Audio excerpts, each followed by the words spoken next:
दोस्तों, मैं आज आपके पास लेकर आया हूँ कुछ न्यूज़पेपर जिसमें मैं बातें करूँगा किस न्यूज़पेपर ने कैसी घटनाओं को, कौन से न्यूज़ खबरों को जगह दिया है। तो पहले मैं जनसत्ता की बात करता हूँ और इसको पढ़ के बताता हूँ।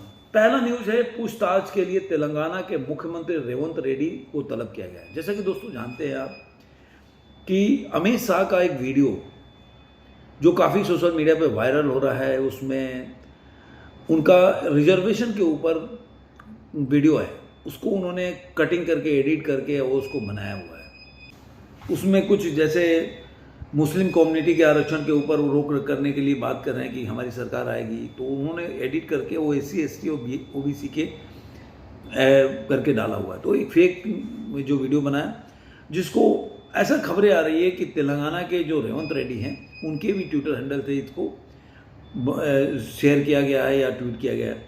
तो अब जो गवर्नमेंट है, जो होम मिनिस्ट्री है, उसके पीछे और दिल्ली पुलिस लग गई है।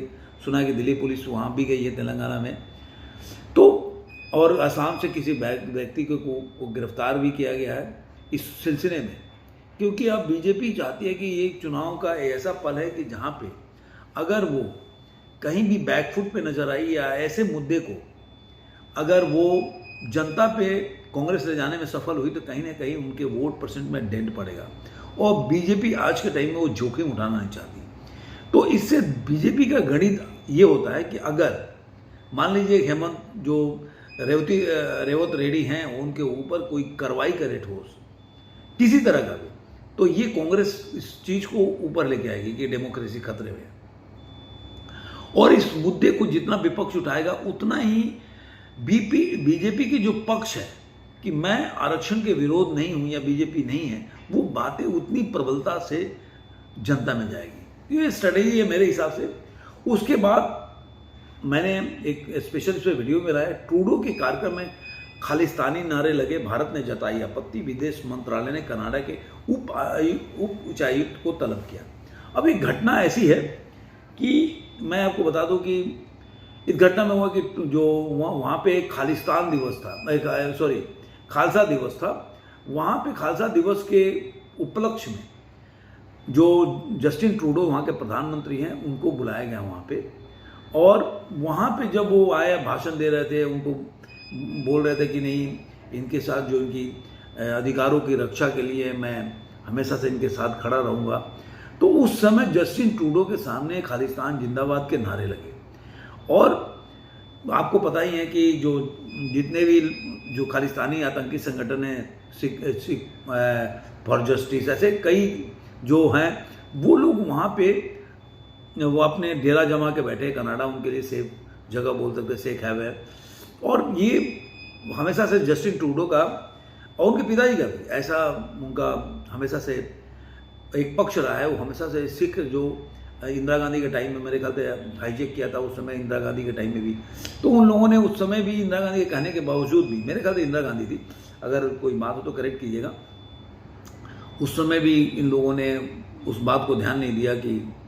और आपको पता ही जो वाशिंगटन पोस्ट है उसने भी पन्नू को लेकर दावा किया कि मतलब वो उसको परेशान किया जा रहा है, वो सही आदमी, तो इस तरह से। लेकिन अब ये बताया जा रहा है कि भारत की जो सरकार है उसने उनके ऊंचायुक्त को बताया और इससे अपना मतलब ये दर्ज कराया कि ये जो हो रहा है इंडिया के सेंटिमेंट के साथ वो अच्छा नहीं है, तो इसके साथ ट्रूडो को या उनकी सरकार को बच के रहना चाहिए। ये इनका आंतरिक मामला है और ऐसे लोगों को उनको नहीं। दूसरा खबर है, कांग्रेस के धर्म आधारित आरक्षण की योजना मोदी, यह लोकतंत्र संविधान बचाने का चुनाव है मोदी।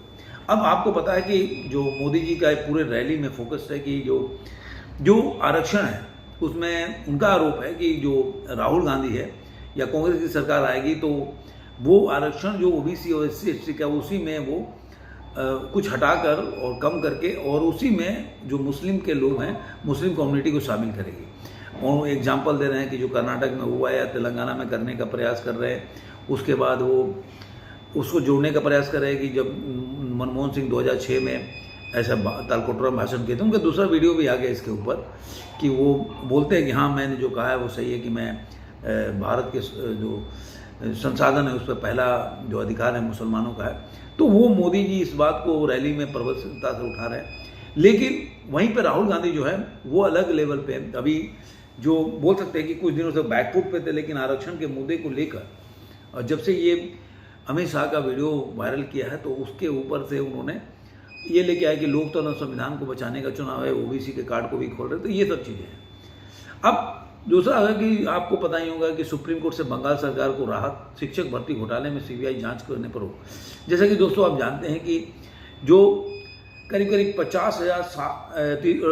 25,753 शिक्षकों का एक निकाला गया था पहले कि इस सीट को भरना है, लेकिन उस सीट को भरते समय बिना किसी के एग्ज़ाम को, बिना किसी जो एक होता है कि शिक्षक के भर्ती के लिए ये एग्ज़ाम को टेस्ट करना चाहिए, पास करना चाहिए, और करीब करीब 24,000 मेरे हिसाब से जितना कि मेरी जानकारी है 24,000 के करीब आसपास मतलब भर्ती था, मतलब वो सीटें खाली थी, लेकिन 25,753 शिक्षकों को उन्होंने गैर तरीके से मतलब बिना रूल को फॉलो किया उन्होंने बहाल कर दिया। तो इसके लिए कोर्ट में कहते हैं, उनके बोला कि सबको सैलरी जो मिला उसको वापस करना चाहिए, लेकिन अभी जो सीबीआई कोर्ट है, जो ये हाई कोर्ट में इसको शायद स्टे मिला था ऐसी कि वापस करना चाहिए पैसे और बहाली को, लेकिन अब सुप्रीम कोर्ट ने बंगाल सरकार को बोल सकते राहत मिले, उन्होंने उसको बोला कि अभी इस पर जांच नहीं होनी चाहिए। अब इसके बाद सूरत, इसके बाद नेक्स्ट खबर आता है, सूरत के बाद इंदौर में कांग्रेस उम्मीदवार ने पर्चा वापस लिया, भाजपा में शामिल हुए। जैसा कि दोस्तों आप जानते हैं अक्षय जो बम थे वो कांग्रेस पार्टी के उम्मीदवार थे इंदौर से, उन्होंने उसको छोड़कर और वो बीजेपी में शामिल हो गए। उन्होंने कल तो वीडियो भी जारी हो रहा था, जो कैलाश विजयवर्गीय ने गाड़ी का फोटो डाला, फिर उनके घर पे वीडियो हुआ कि वो उनके जो बीजेपी के लोग हैं उनके साथ वो बैठ के घर पे खाना भी खा रहे हैं। ये है। अब लवली का इस्तीफा, 2 खेमों में बटी दिल्ली कांग्रेस। आपको पता ही होगा कि लवली जो अमरिंदर सिंह लवली है उन्होंने इस्तीफा दिया, उसके बाद क्या क्या वहाँ पे घटनाएं घटी और कैसे झगड़ा हुआ आपस में। फिर आम आदमी पार्टी के कोई खान है ना जो मेरे ख्याल MLA हो गए, उनके साथ भी बदसलूकी हुई। ये सब दिल्ली में चल रहा है कि 2 खेमे में बट गए, एक कन्हैया कुमार के साथ हैं और एक अमरिंदर सिंह लवली के साथ है। अच्छा, दूसरा आपत्तिजनक वीडियो मामले में HD कुमारस्वामी का ऐलान, रेवन्ना को निबंधित करेगी जेडीयू। अब एक बहुत बड़ा ये खबर है, ये खबर को मुझे लग रहा है कि फ्रंट पेज पे जगह मिलना चाहिए, क्योंकि रेवन्ना जो पोते हैं HD देवगढ़ के, उनके ऊपर ये 3,000 जो CD बनाने का आरोप है कि गलत तरीके से जो महिलाएं हैं उनके साथ दुष्कर्म करते थे। ये इस तरह की घटनाएं हैं और इसके लिए मतलब काफ़ी आवाज़ उठाई, ये काफ़ी, अब वो ऐसा बताया जा रहा है कि वो भारत से बाहर भाग गए। अब इस पे गेम खेला जा रहा है कि भाई क्यों भाग रहे बाहर, कांग्रेस बोल रही है क्यों भागने दिया इनको बाहर, लेकिन वहाँ तो कांग्रेस की सरकार है। अभी कोई वहाँ से फ्लाइट पकड़ेगा तो ऑब्वियसली जो सीतारमैया की सरकार है उसको निगरानी रखना चाहिए। तो कौन उनको भागने का मौका दिया, ये देखने वाली बात होगी, जांच में पता चलेगा। ये सब चीज़ें चल रही हैं। इसके बाद है पंजाब कांग्रेस ने राजा वार्डिंग को लुधियाना से मैदान में उतारा। अब ये खबर आ रही है कि मतलब जो लुधियाना से कांग्रेस के राजा वार्डिंग है उनको लुधियाना से टिकट दिया गया, वो वहाँ से चुनाव लड़ेंगे।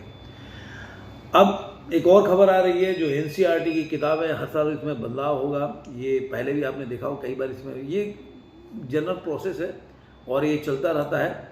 इसके साथ एक और घटना है कि कॉलेजियम जो सिस्टम है, आप लोगों को जिनको पता नहीं होगा बताया कि भारत में जो चुनाव, जो न्यायाधीशों का चुनाव होता है कॉलेजियम सिस्टम के हिसाब से होता है। बड़ी कंट्रोवर्शियल चीज़ हुआ है क्योंकि कई गवर्नमेंट जो है और खासकर मोदी गवर्नमेंट जो सही है वो चाहती है कि कॉलेजियम सिस्टम को ख़त्म करना चाहिए क्योंकि इसमें ट्रांसपेरेंसी नहीं है। जज ही जज की नियुक्ति कर रहे हैं, ये मतलब एक तरह से मतलब गलत प्रक्रिया है, इसमें और लोगों को शामिल करना चाहिए। तो ये पहले से आया हुआ कि विपक्ष के नेता होना चाहिए, फिर उसमें कानून मंत्री का भी दखल होना चाहिए, तो अब चल रहा है। उसके बाद आपको बताता हूँ कि कुछ घटनाएं आज, इसके बाद आता है कि JNU के वरिष्ठ प्रोफेसर पर छात्रा के उत्पीड़न का आरोप लगा। ये भी एक बड़ा अजीब सा विषय है कि JNU के जो प्रोफेसर हैं, अब ये है कि प्रोफेसर केंद्र के एक वरिष्ठ प्रोफेसर पर छात्रा ने उत्पीड़न का आरोप लगाया। संघ ने कहा कि प्रोफेसर द्वारा संदेशों और फोन कॉल के माध्यम से पीड़िता का परेशान किया गया। JNU-SU का कहना है कि छात्रा को प्रोफेसर द्वारा धमकी दी गई, अगर वो समर्पण से इनकार करेगी तो उसे पेपर में फेल कर दिया जाएगा। अब ये जो घटनाएं हैं ये चल रहा है। अब ये प्रोफेसर जो हैं, जो JNU के जो प्रोफेसर हैं वो प्रियदर्शी मुखर्जी, वो उनके ऊपर ये को ये है कि अतुल जौहरी को बचाया था। जेएनयू ने आरोप लगाया कि पहले भी ऐसे ही एक मामले में आईसीसी ने अतुल जौहरी को बचाया था, अब प्रोफेसर प्रियदर्शी मुखर्जी को बचा रही है, मतलब प्रियदर्शी मुखर्जी को बचाने का प्रयास किया जा रहा है, ऐसा आरोप है। तो ये घटना है। उसके बाद दिल्ली में पहले दिन 15 उम्मीदवारों का नामांकन पत्र, कोई खास तो खबर है नहीं। दिल्ली का कामकाज कैसा चल रहा है? तिहाड़ में मिलने आए आतिशी मरलेना, आपको पता है कि अरविंद केजरीवाल जेल में है, तो मिलने कोई ना कोई जाता, तो आतिशी मरलेना का उनके लेटर भी लीक होते, पता नहीं ये डेली का इनका है। और मुझे तो समझ में नहीं आता कि कोर्ट क्यों बैठी रहती है इनको डेली इंटरटेन करने के लिए, जब इतने केसेज पेंडिंग है, करोड़ों केस पेंडिंग है देश में, और ऐसे लोगों के लिए हमेशा कोर्ट जो है बैठ जाती है, तो ये देखने वाली बात है। छात्र के विरोध की वजह से जेएनयू में अमेरिकी राजदूत गारसेटी का कार्यक्रम टला, मतलब कुछ छात्रों ने विरोध किया। अब उसका उन्होंने जो अमेरिकी राजदूत आते थे गारसेटी वहाँ भाषण देने के लिए, तो उनके आने की जो टाल दिया गया। तो ये सब घटनाएं चल रही। और कोई ये लोकल न्यूज है कि शराब पिलाकर दोस्त ने की थी युवक की हत्या, आरोपी गिरफ्तार है सब। तो ये कोई ऐसा, लवली के इस्तीफे के बाद दिल्ली के कांग्रेस दो खेमों में बटी। मैंने आपको जैसे पहले ही बताया कि कांग्रेस कमेटी है, वो एक कमेटी जो बोल सकते हैं कि अब लवली का कहना है कि मैंने अगर लवली को, मतलब आम आदमी पार्टी से गठबंधन को सपोर्ट किया, तो ये नहीं, क्योंकि लोग आरोप लगा रहे कि पहले आपको बोलना चाहिए था, अब अचानक से क्या हो गया। तो वो बोल रहे थे कि मैं गुड फेथ में किया था, मैं कि चलो ठीक है, इस तरह से जो कांग्रेस है वो एक गठबंधन हो जाएगा। मैं नहीं चाहता था कि कांग्रेस कोई परेशान हो, लेकिन जो कार्यकर्ता है वो डेली सवाल पूछते थे, तो मैं उसमें क्या बोलूँ और जनता के बीच में जाके क्या बोलूँ, जिसके खिलाफ हम लड़ रहे थे उसको क्या वो उसके लिए वोट मांगे। और जो हमने वो मुद्दे उठाए उसकी वजह से अरविंद केजरीवाल आज शराब घोटाले में जेल में है, तो उसमें मैं क्या जवाब दूँ। तो इस तरह की बातें चल रही है। मुख्यमंत्री पर बैठा व्यक्ति लंबे समय तक गैर हाजिर नहीं रह सकता, ये उसी मुद्दे से रिलेटेड है। कोई अब ये उनके विरोधी वाले करे, कोई केजरीवाल कोई आतंकवादी नहीं जो देश से बाहर भाग जाएंगे, मतलब उनका कहना है कि उनको छोड़ देना चाहिए, चुनाव चल रहा है, तो ये पहले से मांग की जा रही है। अब आपको पता है कि अमेठी से बीजेपी के उम्मीदवार हैं, ये खबर है। तो स्मृति ईरानी हैं और वो चुनाव प्रचार भी कल नामांकन भी कर दिया उन्होंने। अब ये आ रहा है कि कांग्रेस से लड़ेगा कौन।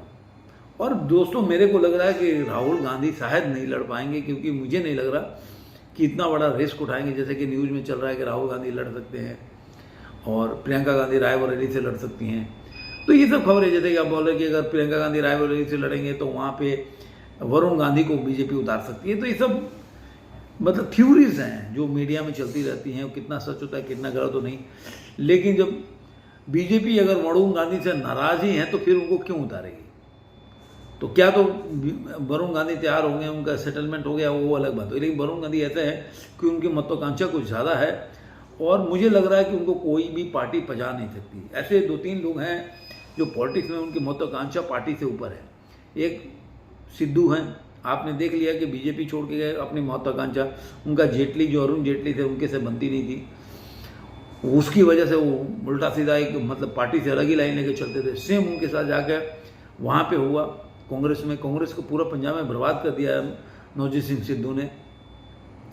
अब वो तैयार हो गए थे कि भाई चलो आम आदमी पार्टी के साथ हम गठबंधन करेंगे, वो पक्ष में हो गए थे।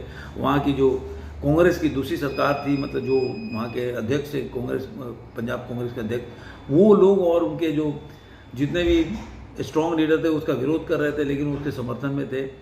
और किस तरह से उन्होंने कांग्रेस को पूरा, सिद्धू ने, अमरिंदर सिंह जो थे कैप्टन अमरिंदर सिंह, उनको छोड़ना पड़ा।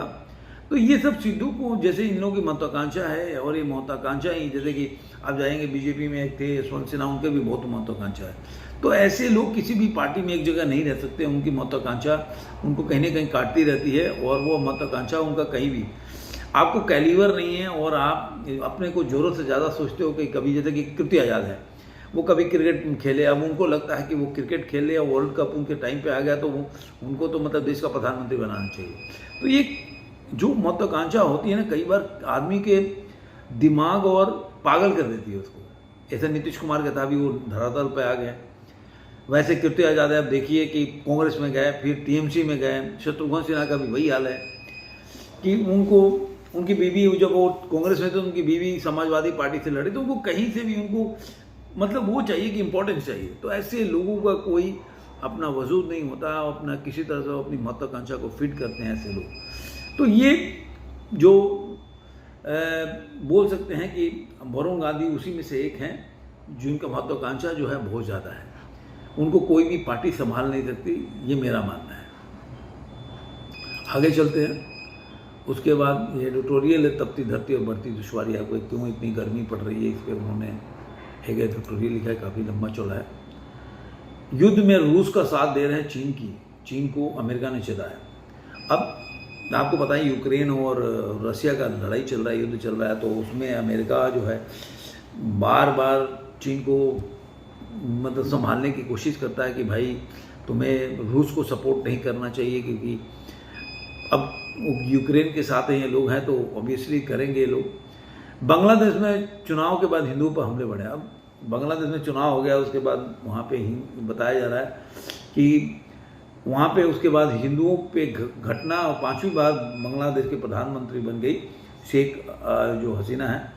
तो उसके बाद से जो हिंदुओं पे हमले की घटनाएं जो सामने आई, उसमें 35 लोग घायल हो गए, इनमें से एक की मौत भी हो गई। यहाँ हिंदू, बौद्ध, ईसाई हो क्या, ऐसा नहीं कि हिंदू ही रहते हैं, लेकिन उन पे हमलों की संख्या बढ़ती जा रही है। सरकार क्या कर रही है वो तो देखने वाली बात है। अलीगढ़ मुस्लिम विश्वविद्यालय से 4 साल बाद महिला कुलपति, मतलब वहाँ पे महिला कभी रही नहीं है। तो ये सब घटनाएं हैं। आपको ये वीडियो मैंने आपको बताया कि जनसत्ता में क्या चल रहा है। इसी के साथ मैं आपको बता दूँ कुछ बातें जो कि आपके ये दैनिक जागरण की आज के बेस खबरें हैं, वो क्या है वो मैं बता देता हूँ। कुन्नूर में कार की ट्रक के बीच जबरदस्त टक्कर, ये सब आया हुआ है।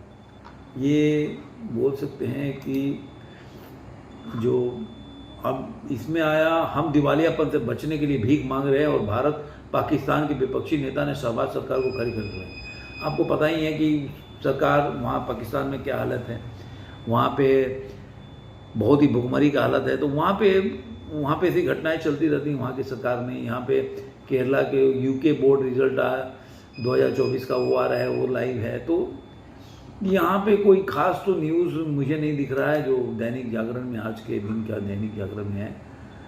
मिजोरम में 9 करोड़ और 83 लाख रुपए के ड्रग्स जब्त, असम राइफल ने संयुक्त कार्रवाई में 2 लोगों को किया गिरफ्तार। मणिपुर, आपको 6 मतदान केंद्रों पर कड़ी सुरक्षा के बीच हो रहा है पुनर्मतदान। आप शाम 4 बजे तक होगी वोटिंग। वो आपको बताया, इसमें भी है प्रज्वल और रेवन्ना जो है देवगढ़ के जो पोते हैं, उनके ऊपर जो कार्रवाई चल रही है उसके ऊपर ही है।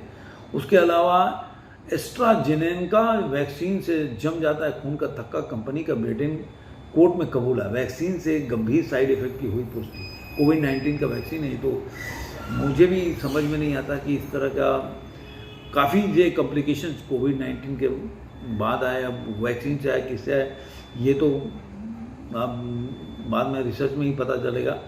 तो इस तरह के खबरें हैं आज के टाइम में। आपको ये वीडियो कैसा लगा, फिर मैं लेके आऊँगा ऐसे ही न्यूज़पेपर कि आज के न्यूज़पेपर में क्या है, ज़रूर बताइएगा कैसा लगा। धन्यवाद।